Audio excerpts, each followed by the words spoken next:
بسم اللہ الرحمن الرحیم۔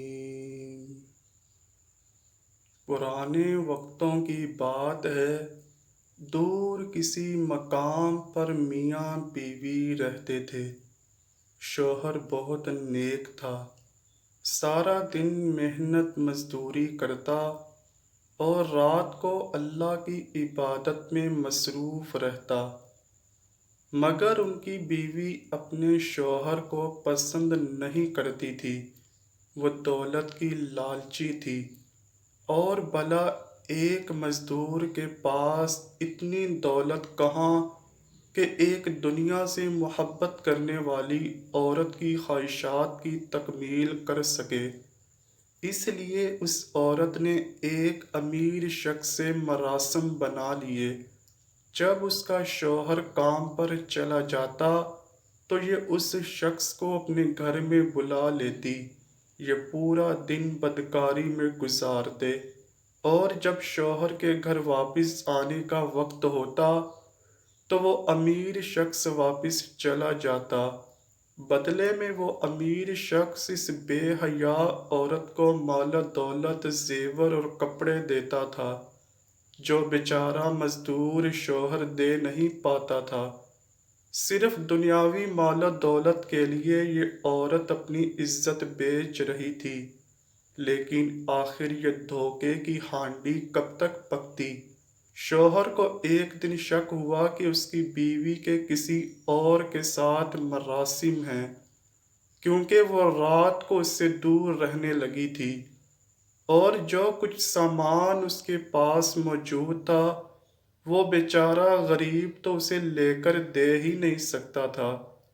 جب شوہر اس سے پوچھتا کہ یہ سامان کہاں سے آیا تو اس کی بیوی جھوٹ بول دیتی اور بہانے بنا دیتی، لیکن ایک دن شوہر کا شک یقین میں بدل گیا کہ کوئی نہ کوئی چکر تو ضرور ہے۔ جس جگہ اس نیک مزدور شخص کا گھر تھا، وہاں ہی کچھ دور ایک پہاڑ تھا، اور سب لوگوں کا اس وقت یہ عقیدہ تھا کہ جو کوئی بھی اس پہاڑ پر کھڑے ہو کر جھوٹ بولے گا وہ اس پہاڑ میں دھنس جائے گا۔ چنانچہ ایک دن شوہر نے اپنی بیوی سے کہا کہ اگر تم واقعی اپنے دعوے میں سچی ہو اور تمہارا دامن بدکاری کے داغ سے پاک ہے تو تم میرے ساتھ اس پہاڑ پر چلو اور قسم کھا کر کہو کہ تم پاک دامن ہو۔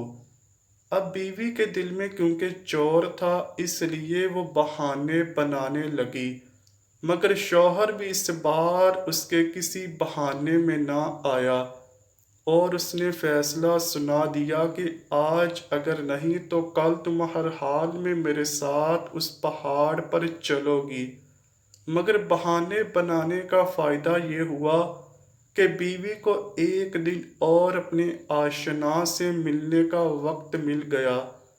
اس نے تمام کہانی اپنے آشنا کو سنائی۔ وہ کہنے لگا کہ تم فکر نہ کرو، میں کچھ بندوبست کرتا ہوں۔ یہ کہہ کر وہ چلا گیا۔ پھر تھوڑی دیر بعد آیا اور اگلے دن کے لیے اس نے جو کچھ بھی سوچا تھا اس عورت کو بتا گیا کہ ایسے ایسے کرنا۔ یہ رات اس نیک مزدور پر بہت بھاری گزری، لیکن آخر صبح ہو گئی۔ اگلی صبح شوہر اپنی بیوی کو ساتھ لے کر اس پہاڑی کی طرف بڑھا۔ راستے میں اس عورت کو ایک گدھے والا نظر آیا۔ یہ گدھا اس کا آشنا ہی راستے میں لے کر کھڑا ہو گیا تھا۔ یہ عورت اپنے شوہر سے کہنے لگی کہ میں اتنا پیدل نہیں چل سکتی، تم مجھے کرائے پر یہ گدھا لے دو، میں اس پر سوار ہو کر جاؤں گی۔ بیچارہ اللہ کی گائے شوہر اپنی بیوی کے مکر و فریب کو نہیں سمجھتا تھا۔ اس نے یہ گدھا اپنی بیوی کو کرائے پر لے دیا۔ اب یہ اس پر سوار ہو کر پہاڑ پر چڑھ گئی۔ پھر جب اس مقام پر پہنچ کر جہاں قسم کھانا تھی، گدھے سے اترنے لگی۔ تو جان کر گدھے سے اس طرح گری کہ سارا جسم کھل گیا، اور گدھے والے نے جو اصل میں اس کا آشنا تھا اس کا جسم دیکھ لیا۔ شوہر بھی وہاں موجود تھا۔ پھر دوبارہ یہ پہاڑ پر چڑھی اور جس مقام پر قسم کھانا تھی وہاں پہنچ کر اس نے قسم کھائی کہ میں قسم کھاتی ہوں کہ میرا جسم سوائے میرے شوہر کے اور اس گدھے والے کے اور کسی نے نہیں دیکھا۔ اب قسم کیونکہ صحیح تھی اس لیے پہاڑ نہ ہلا، مگر شوہر کو پھر بھی یقین نہیں تھا۔ وہ جانتا تھا کہ بے شک میں اپنی بیوی کے مکر کو سمجھ نہیں پایا ہوں، مگر دے تو یہ مجھے دھوکہ ہی رہی ہے۔ شوہر یہ سوچتا ہوا خاموشی سے چل رہا تھا۔ بیوی بڑا خوش ہو کر اس کے پیچھے پیچھے گدھے پر سوار تھی۔ یہ دونوں گھر کی طرف روانہ تھے کہ اچانک گدھے کو ٹھوکر لگی، اور اس بار جان بوجھ کر نہیں بلکہ اصل میں یہ عورت گدھے سے گر پڑی اور دور لڑکتے ہوئے ایک کھائی میں جا گری۔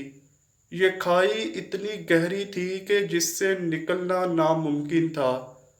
اس عورت کے شوہر نے دور سے اپنی بیوی کو دیکھا اور کہنے لگا کہ بے شک یہ تمہارے مکر و فریب کی کھائی ہے، یہ تمہارے جھوٹوں کی طرح اتنی گہری ہے کہ جس سے نکلنا ناممکن ہے۔ اب یہاں اللہ سے اپنے گناہوں کی معافی مانگو، شاید کہ وہ تمہارے یہاں سے نکلنے کا انتظام کر دے۔ یہ کہہ کر وہ دوبارہ وہاں سے چلا گیا۔